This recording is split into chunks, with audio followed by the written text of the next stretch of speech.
السلام عليكم.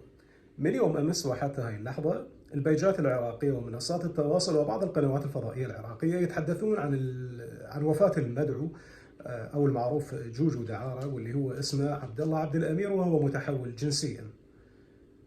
الكل يتحدث عن أنه وفاته كانت بشكل غامض وفي ظروف غامضة، وتوفي هكذا فجأة، ولا توجد أي معلومات حقيقية ورسمية ودقيقة من جهات معنية تتحدث عن سبب وفاة جوجو بهذه الطريقة وبهذا الشكل المفاجئ. يعني حتى الآن الكلام هو مجرد تناقل أخبار وقيل وقال، ماكو جهة رسمية تحدثت عن السبب الحقيقي. جوجو دعارة قبل عامين من الآن تم القبض عليه بتهم مختلفة، من ضمنها الابتزاز والدعارة. أقيمت عليه بحدود 15 دعوة، حُكم على واحدة من هذه الدعاوى المقامة ضده وانحكم عليها 15 سنة، قضى منها عامين بالسجن.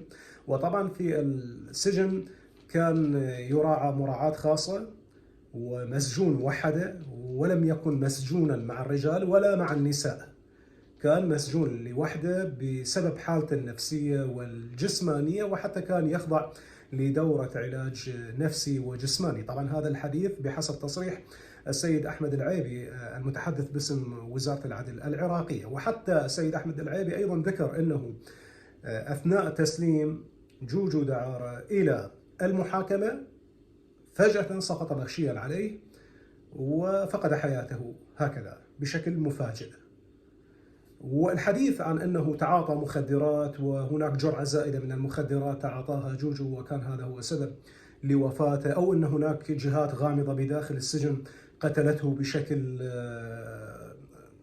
غريب وبشكل غامض ولأسباب يعني لا نعلمها ولأسباب مجهولة، وربما تقف خلف جهات سياسية وهكذا. هذا الكلام يعني ما له أي صحة حتى الآن، وغير موثوق وغير دقيق. الخبر الحقيقي ربما اليوم يصدر من وزارة الصحة العراقية، وتحديدا من الطب العدلي. بعد تشريح الجثة سيتم إخبار الجهات المهتمة بهذا الموضوع طبعا عن سبب وفاة جوجو والطريقة التي أدت إلى وفاته بهذا الشكل، وأي أخبار أخرى تتعلق بجوجو دعارة من هنا وهناك يعني لا تثقون بها، سوى أن تأخذوا الخبر الحقيقي من الجهات المعنية والجهات التي لها علاقة بهذا الموضوع. وتقبلوا تحياتي وين ما كنتم. شكرا جزيلا. على فكرة أنا حتى البارحة ما أخذت هذا الخبر بالبرنامج مالتي لأنه كانت الصورة غير واضحة، ما نعرف يعني شنو السبب، فما حبيت أخذ شيء بالبرنامج أنا ما متأكد من تفاصيله وما واثق من الأشياء الدقيقة التي تتعلق بالخبر. فربما اليوم أو أكيد اليوم راح ناخذ هذا الخبر بعد ما اتكشفت بعض الظروف المحيطة بوفاة جوجو. تحياتي ومع السلامة.